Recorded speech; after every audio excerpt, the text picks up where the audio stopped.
The Soviet two-headed dog experiment. In the 1950s, Soviet surgeon Vladimir Demikhov wanted to answer an unusual question. Could surgeons transplant an entire head onto another living body? To find out, he began a series of shocking experiments. Using advanced surgical techniques for the time, Demikhov attached the head, shoulders, and front legs of a small puppy onto the body of a larger dog. After the operation, something unbelievable happened. Both heads were alive, both could see, both could hear, both responded to people nearby. The puppy could even drink milk. But there was one problem. The transplanted body could not properly digest food. The milk simply flowed back out through an opening in its neck. Although both heads remained alive for a short time, the animals survived only a few days because of infection, organ rejection, and other complications. Demikhov repeated similar experiments many times over the following years. Photographs and film footage of the surgeries spread around the world. Many people were horrified. Others believed the research could eventually help surgeons perform life-saving organ transplants. Although the experiments remain highly controversial, Demikhov's work influenced the development of modern heart and lung transplant surgery. His research advanced medicine,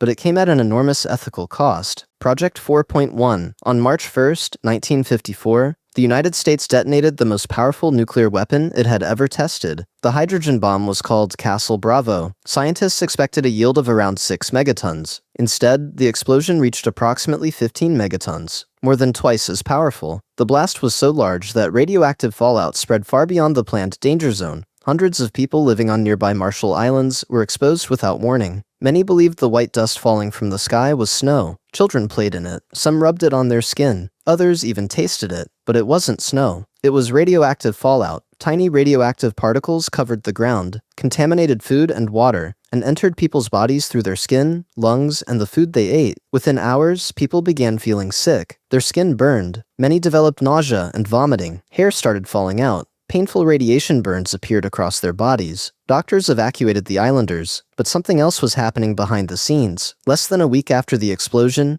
the U.S. military launched a classified medical study known as Project 4.1. The purpose was to monitor the effects of radiation on the exposed population. Over the following years, researchers performed regular medical examinations, collected blood samples, and carefully documented the long-term effects of radiation exposure. As time passed, more serious health problems appeared. Many survivors developed thyroid disease. Others were diagnosed with cancer. Some women experienced miscarriages and stillbirths. Children born after the exposure also suffered serious health problems. Many Marshallese later believed they had been treated as human research subjects rather than patients. Critics argued that the government focused on studying the effects of radiation instead of fully informing the islanders or obtaining their consent. The U.S. government has maintained that Project 4.1 was created after the unexpected fallout to study and treat people who had already been exposed. The debate continues today. What is not disputed is that hundreds of people were exposed to radioactive fallout from Castle Bravo, and many lived with the health consequences for the rest of their lives. The Unit 731 Frostbite experiments. During World War II, Japanese military doctors wanted to answer a horrifying question. What exactly happens to the human body when it freezes? Instead of using laboratory models or animals, they chose human prisoners. The experiments took place at the secret Unit 731 facility in occupied China. Prisoners were forced to stand outside during freezing winter temperatures. Researchers poured water over their arms and legs until the skin froze solid. Doctors would tap the frozen limb with a stick. If it made a sound like striking wood, they knew it had completely frozen. That was only the beginning. The frozen limbs were then exposed to different warming methods. Some were placed in warm water. Others were left to thaw naturally.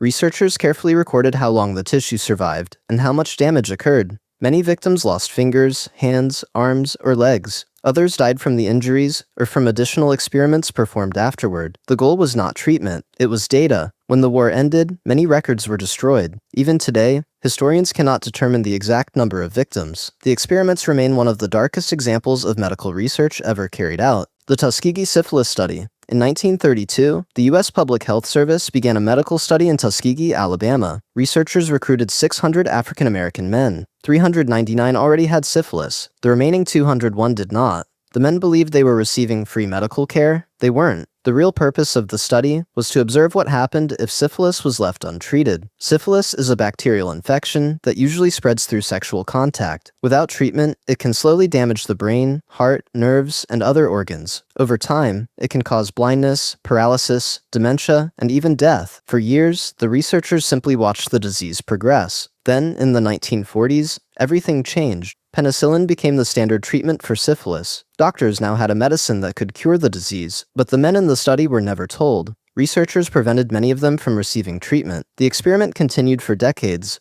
As the years passed, many participants developed blindness, paralysis, heart damage, and severe neurological problems. Some died from complications caused by the disease. Others unknowingly passed the infection to their wives. Several children were born with congenital syphilis. The study finally ended in 1972 after a whistleblower exposed what had been happening. Public outrage spread across the United States. The survivors later received financial compensation. In 1997, the U.S. government issued a formal apology, but none of the researchers who carried out the study were criminally punished. The scandal led to major reforms in medical research. New laws required informed consent and stronger protections for people participating in scientific studies. Deep sleep therapy. In the 1960s, an Australian psychiatrist believed he had found a revolutionary treatment for mental illness. His name was Dr. Harry Bailey. The treatment was called deep sleep therapy. The idea sounded simple. If patients could remain asleep for days or even weeks, their minds would have time to recover. At first, some people believed it could help treat depression, anxiety, schizophrenia, and drug addiction.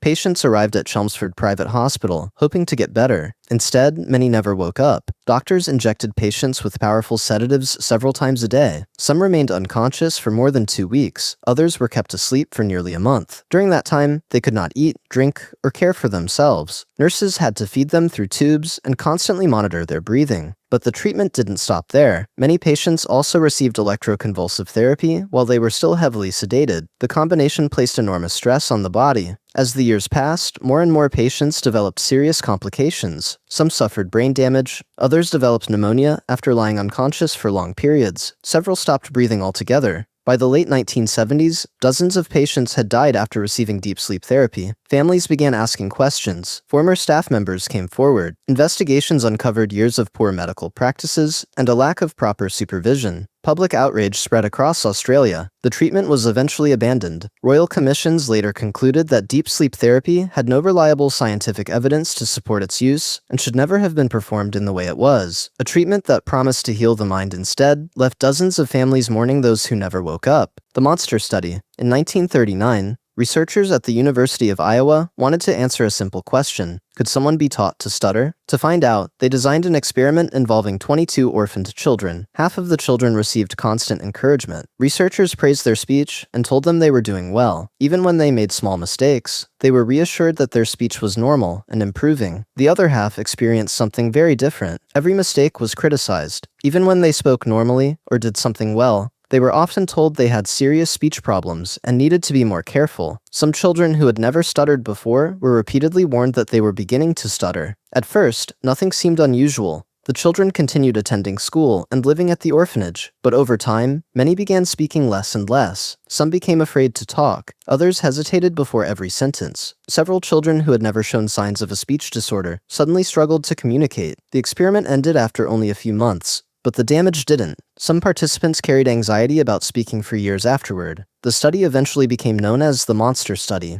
not because of what it discovered, but because of how the children were treated. Nazi transplant experiments. In 1942, doctors inside the Ravensbrück concentration camp in Nazi Germany began a series of medical experiments. The official goal was to help wounded German soldiers. Researchers wanted to discover whether damaged bones, muscles, and nerves could be repaired or transplanted. But instead of using laboratory models, they chose prisoners. Most of the victims were young women. Many had no choice but to participate. At first, doctors performed surgeries that appeared to have a medical purpose. Then the procedures became increasingly brutal. Researchers deliberately cut through healthy muscles and nerves. Some prisoners had pieces of bone, muscle, skin, and nerves removed, so doctors could attempt transplant procedures on wounded German soldiers or other prisoners. In some cases, sections of bone were removed from otherwise healthy legs. Others had wounds intentionally created and contaminated with bacteria, dirt, wood splinters, or glass to study severe infections. Many victims developed life-threatening complications. Some underwent multiple operations. Others were left permanently disabled. The experiments continued for years. Very few people outside the camps knew they were happening. When World War II ended, survivors described the procedures in detail during the Nuremberg doctors' trials. Their testimony shocked the world. The Little Albert Experiment. In 1920, psychologist John B. Watson wanted to prove that fear could be created. His subject wasn't an adult. It was a 9-month-old baby known only as Little Albert. At the beginning of the experiment, Albert showed no fear of animals. Researchers placed a white rat in front of him. He smiled. He touched it. He even tried to play with it. Then the experiment changed. Each time Albert reached for the rat, researchers struck a steel bar with a hammer behind his head. The loud noise frightened him. They repeated the process again and again. Eventually, Albert no longer needed to hear the sound. Simply seeing the rat made him cry. The fear didn't stop there. Soon, he reacted the same way to rabbits, dogs, fur coats, and even a man wearing a white beard. The experiment had successfully conditioned fear, but there was one problem. The researchers never attempted to remove it. Albert left the study still carrying those fears. His identity remained unknown for decades, and historians continue to debate exactly who he was. The experiment became one of the most famous in psychology, not because of what it proved, but because it showed how easily researchers could cross ethical boundaries when there were few rules to stop them. Before you go, if you enjoyed this video or learned something new, please subscribe to the channel. It only takes a second, but it makes a huge difference. Every new subscriber helps us spend more time researching and creating documentaries like this. And if you haven't seen our other videos yet, click on one of them on your screen now. There are many more unbelievable true stories waiting for you. Thanks for watching, and we'll see you in the next video.